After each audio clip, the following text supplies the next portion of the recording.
పూరి జగన్నాథుడి మందిరం లోపలికి వెళ్లే సమయంలో ఈ 3వ మెట్టు మీద కాలు పెడితే మీరు నరకానికే వెళ్తారు అని మీకు తెలుసా? జగన్నాథుడి మందిరంలో మొత్తం 22 మెట్లు ఉన్నాయి. ప్రతి ఒక్క మెట్టుకి ఒక ప్రత్యేకత ఉంది. ఒక రోజు యమలోకానికి ఒక పాపి కూడా రాడు. చిత్రగుప్త, ఏం జరిగింది? పాపులు అందరూ ఎక్కడా అని యమధర్మరాజు అనగా, ఇదంతా ఆ నారాయణుడి వలనే అని ఇలా చెబుతాడు. జగన్నాథుడి దర్శనం చేసుకుంటే జీవితంలో మానవులు ఎన్ని పాపాలు చేసినా వాటిని జగన్నాథుడు క్షమించి ముక్తిని ప్రసాదిస్తాడు.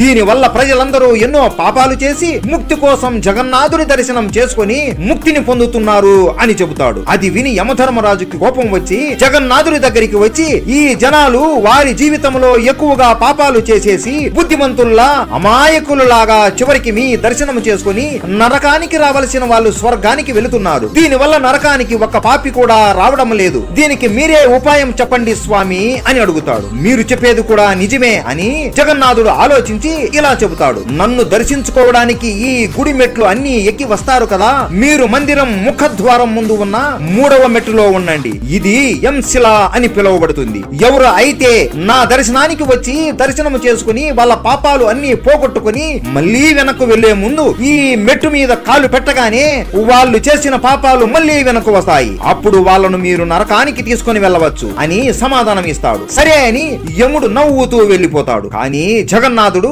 నవ్వుకుంటాడు. ఎందుకంటే భక్తులు గుడికి వచ్చేటప్పుడు ఎంశిల ఎక్కి రావచ్చు, కానీ బయటికి వెళ్లేటప్పుడు వెనుక ఉన్న ఇంకొక ద్వారం నుండి వెళ్ళవచ్చు. ఇలా కొంతమందికైనా ముక్తి ప్రసాదించవచ్చు అని నవ్వుకుంటాడు. అలా జగన్నాథుడు స్వర్గం మరియు నరకం మన చేతుల్లోనే పెట్టాడు. అందరూ జై జగన్నాథ అని కామెంట్ చేసి సబ్స్క్రైబ్ చేసుకోండి.